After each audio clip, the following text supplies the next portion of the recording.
Hello, నేను VCS రావు. ఎంపీలు జీతాలు పెంచేసుకున్నారు. ఆయా రాష్ట్రాల్లో ఉండేటువంటి ఎమ్మెల్యేలు వాళ్ళకి కావాల్సిన విధంగా పెంచేసుకున్నారు. వాళ్ళని ప్రశ్నించేటువంటి వాళ్ళు ఎవరు లేరు. పోనీ న్యాయస్థానాల్లో కేసు వేస్తే తీసుకుంటారా అని అంటే సుప్రీంకోర్టు తీసుకోలేదు. అసలు ఎంపీలకు ఎమ్మెల్యేలకు ఎందుకు పెన్షన్లు ఇవ్వాలి అనే దాని మీద పిటిషన్ వేస్తే సుప్రీంకోర్టు తీసుకోలేదు. కనీసం నిర్ణీత కాలాన్ని నిర్దేశించి పెన్షన్లకి నిర్ణయించండి నిర్ణీత కాలాన్ని అని చెప్పి దాని మీద పిటిషన్ వేస్తే మధ్యప్రదేశ్ హైకోర్టు తిరస్కరించింది. దాంతో ఎవరు పిటిషన్లు వేసినా కానీ ఎంపీలు ఎమ్మెల్యేలు చట్టసభలో ఉండేటువంటి వాళ్ళ జీతభత్యాల మీద కానీ లేదంటే పెన్షన్ల మీద కానీ పిటిషన్ వేస్తే ఏ కోర్టు కూడా తీసుకోవట్లా. దానికి కారణం ఏంటో తెలుసా? అక్కడ న్యాయ వ్యవస్థ శాసన వ్యవస్థ రెండు పరస్పరం ఇచ్చిపుచ్చుకునేటువంటి దూరంలో వెళ్తూ ఉన్నాయి ప్రజెంట్. అన్ని సందర్భాల్లో అని చెప్పి చెప్పలేను, కానీ నేను కొన్ని సందర్భాల్లో ఖచ్చితంగా ఈ రెండు కలిసి వెళ్తున్నాయి అనేది మనకి క్లియర్గా అర్థమవుతుంది. దీనికి తోడు మళ్ళా కార్యనిర్వహణ వ్యవస్థ, శాసన వ్యవస్థ ఏ పాట పాడమంటే కార్యనిర్వహణ వ్యవస్థ ఆ పాట పాడుతుంది. న్యాయ వ్యవస్థ స్వతంత్ర ప్రతిపత్తి కలదు. వాస్తవంగా న్యాయ వ్యవస్థ మీద వస్తున్నటువంటి విమర్శలు ఆరోపణలు మనం చూస్తూనే ఉన్నాం. అవి కాస్త తారాస్థాయికి ఇప్పుడు మనం ఢిల్లీ హైకోర్టులో దొరికినటువంటి డబ్బు కట్టలు, వర్మ ఇంట్లో డబ్బు కట్టలు దొరికినటువంటి సందర్భంగా వేరే చెప్పాల్సిన అవసరం లేదు. మరి వీళ్ళని ఎవరు కట్టడి చేయాలి? ఎవరు కట్టడి చేసే అవకాశం ఉందంటే ఎవరు కట్టడి చేసేటువంటి అవకాశం లేదు. వాళ్ళే కట్టడి చేసుకోవాలి. సో నా రాజదండం నా ఇష్టం అన్నట్టుగా ఉంది. ఇప్పుడు ఎంపీలు 24% జీతాలు పెంచుకున్నారు. అలాగే బత్యాలు కూడా పెంచుకున్నారు, కొంత ఆయా అలవెన్సులు కూడా పెంచుకున్నారు. ప్రతి 5 సంవత్సరాలకి పెంచాలి అనేది 2018లో వాళ్ళే ఒక చట్టం చేసుకున్నారు, చట్ట సవరణ చేసుకున్నారు. అసలు 1954లో రాజ్యాంగం ఏం చెప్పింది? కేవలం జీత బత్యాలు మాత్రం చెప్పింది, పెన్షన్స్ చెప్పలేదు. ఆ తర్వాత రాజ్యాంగాన్ని సవరించుకున్నారు. సవరించుకొని పెన్షన్లకి ఓపెన్ చేశారు, పెన్షన్లు ఇచ్చేలాగా. వాటిని ప్రతి 5 సంవత్సరాలకి పెంచాలని చెప్పి నరేంద్ర మోడీ గారు 2018లో ఒక చట్టం చేశారు. దాని ప్రకారం ప్రతి 5 సంవత్సరాలకి వాళ్ళకి ఎంత కావాలో అంత పెంచుకుంటున్నారు. ఆ పెంచుకున్న తర్వాత ఉద్యోగులు కూడా పెంచుతూ ఉన్నారు. ఎందుకంటే వాళ్ళు పెంచుకుంటున్నారు కాబట్టి ఉద్యోగులు కూడా ప్రశ్నిస్తారు కదా, మీరు పెంచుకుంటారు కదా చట్టాలు చేసేటువంటి వాళ్ళు, చట్టాన్ని అమలు చేసేటువంటి వాళ్ళు మేము కూడా మాకు కూడా పెంచాలి కదా అని అడగకుండా ముందే పెంచేస్తున్నారు. వాళ్ళకి పిఆర్సీ అంటున్నారు.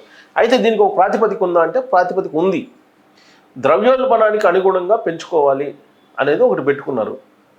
కానీ అసలు జీడిపిలో మన అప్పుల వాటా ఎంత ఉంది అనేదాన్ని బెంచ్ మార్క్గా తీసుకోవాలి కదా, అది తీసుకోవాలి. అది తీసుకోకుండా ద్రవ్యోల్బణాన్ని ఒక బెంచ్ మార్క్గా తీసుకొని అటు శాసన కార్యనిర్వహణ వ్యవస్థలు జీతాలు పెంచుకుంటూ పోతూ ఉన్నాయి.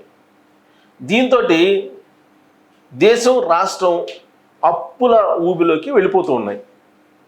సోషల్ మీడియాలో ఈ మధ్య బాగా వైరల్ అయినటువంటి న్యూస్, ప్లస్ చాలా వరకు నిజం కూడా అది ఏంటంటే, స్వాతంత్ర్యం వచ్చిన తర్వాత భారతదేశానికి అందరూ ప్రధానులు చేసినటువంటి అప్పు 50 లక్షల కోట్ల రూపాయలు ఉంటే నరేంద్ర మోడీ గారు 2014లో ప్రధానమంత్రిగా అయిన తర్వాత చేసినటువంటి అప్పు మొత్తం కలిపి దాదాపు 160 లక్షల కోట్లకు పైగా చేరింది. ఇప్పుడు తాజాగా పెట్టినటువంటి బడ్జెట్ 2025-26లో అయితే అంచనాల్లో 192 లక్షల కోట్లు అప్పు ఉంటుంది.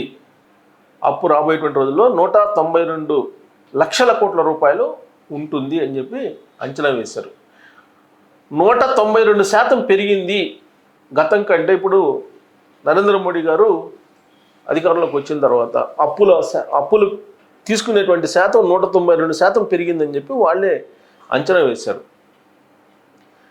మరి జీతభత్యాలు పెంచుకునేటప్పుడు లేదా పెన్షన్స్ తీసుకునేటప్పుడు రాజ్యాంగాన్ని సవరించుకుంటున్నారు కదా, చట్టాలను మార్పులు చేసుకుంటున్నారు కదా. ఎట్ ద సేమ్ టైం పేదవాడి బాధలు ఎందుకు పట్టవు? వీళ్ళకి శాసన కార్యనిర్వాహక వ్యవస్థలకి పడుతున్నాయంటే కనీసం కోర్టులో పిటిషన్ వేద్దామంటే దీని మీద తీసుకునేటువంటి పరిస్థితి లేదు. సుప్రీంకోర్టు అసలు తిరస్కరించింది పిటిషన్ని. చాలామంది ట్రై చేశారు. మధ్యప్రదేశ్ హైకోర్టు తిరస్కరించింది. మరి మిగతా కోర్టులు యాక్సెప్ట్ చేస్తాయంటే చెయ్యు, ఎందుకంటే సుప్రీంకోర్టు తిరస్కరించిన తర్వాత మిగతా కోర్టులు ఎందుకు యాక్సెప్ట్ చేస్తే చేసే అవకాశమే లేదు. కాకపోతే సోషల్ మీడియాలో ఈ మధ్య తరచూ వైరల్ అవుతున్నటువంటి న్యూస్ ఏంటంటే ఎంపీలకు, ఎమ్మెల్యేలకు లేదా చట్టసభలో ఉన్నటువంటి ప్రజాప్రతినిధులకు పెన్షన్లు ఎందుకు అవసరమా అనే దాని మీద కోర్టు విచారిస్తుంది అనేటువంటిది న్యూస్ స్ప్రెడ్ అవుతుంది. దాంట్లో వాస్తవం లేదు. ఒకటి. రెండు ఏంటంటే మన దేశంలో 4th క్లాస్ లేదా వాచ్మెన్, చిన్న వాచ్మెన్ ఉద్యోగానికి మీరు ఇవ్వాలన్నా కానీ దానికి ఏదో క్వాలిఫికేషన్ పెడతారు. 5వ తరగతనో 10వ తరగతనో ఏదో క్వాలిఫికేషన్ ఉంటుంది, ఇంటర్వ్యూలు ఉంటాయి, ఏదో ఒకటి ఉంటుంది. ఏమీ లేకుండా ఉద్యోగంలోకి వచ్చేటువంటి వాళ్ళు ఎవరైనా ఉన్నారంటే అది రాజకీయ నాయకులే, ప్రజాప్రతినిధులే. వాళ్ళు కేవలం 5 సంవత్సరాల పాటు మాత్రమే వాళ్ళది. ఆ 5 సంవత్సరాల తర్వాత మళ్ళీ ప్రజల్లోకి వెళ్ళాలి, ప్రజల్లో గెలుచుకోవాలి, గెలుచుకొని మళ్ళీ రావాలి. మరి 5 సంవత్సరాల పాటు ఎమ్మెల్యేగా ఉంటానుకో లేదా ఎంపీగా ఉంటానుకో అవకాశం ఇస్తే ప్రజలు మేము ప్రజాసేవకులమి అని చెప్పి చెప్పుకుంటూ పెన్షన్లు ఎలా తీసుకుంటారు? అసలు పెన్షన్ ఎవరికి వస్తుంది? ఆ గ్రూప్ 1నో గ్రూప్ 2నో లేదంటే ఇతర నోటిఫికేషన్స్ పడినప్పుడు ప్రభుత్వ నిబంధనల ప్రకారం, మార్గదర్శకాల ప్రకారం ఎగ్జామ్ రాసి క్వాలిఫై అయ్యి ఆ ఇంటర్వ్యూని ఫేస్ చేసిన తర్వాత ఉద్యోగాలు వస్తే అప్పుడు సర్వీస్ రూల్స్ కింద వస్తారు. సర్వీస్ రూల్స్ కింద ఎలా వస్తారు అసలు వీళ్ళు, ఎంపీలు, ఎమ్మెల్యేలు అనేది ఒక పెద్ద ప్రశ్న, $1 మిలియన్ ప్రశ్న. ఇప్పుడు ఉండేటువంటి జనరేషన్కి అసలు ఏంటి భారత వ్యవస్థలో ఉండేటువంటి అసమానతలు ఏంటి అనే దాని మీద ఒక పెద్ద క్వశ్చన్ అనమాట. కానీ దాన్ని విచారించడానికి న్యాయస్థానాలు సిద్ధంగా లేవు. మరి ఇప్పుడు పెంచుకున్నటువంటి జీతభత్యాలు నేపథ్యం ఏంటి అని చూద్దాం. ఎంత పెంచుకున్నారు, వాళ్ళ అలవెన్స్లు ఎంత, ఎంపీది ఎంత, అసలు ఏ రాష్ట్రంలో ఎంత ఉంది ఎమ్మెల్యేలకు అనేది కూడా నేను మీకు చూపించేటువంటి ప్రయత్నం చేస్తా. ఇదిగో ఫస్ట్ ఇది దేశంలో అప్పులు చూద్దాం. ఎందుకంటే ద్రవ్యోల్బణం ప్రకారం ఇది పెంచుకుంటున్నారు. అలా చట్టాన్ని రూపకల్పన చేసుకున్నారు వాళ్ళు అనుకూలంగా. కానీ జీడిపి అవన్నీ చూడరు అన్నమాట.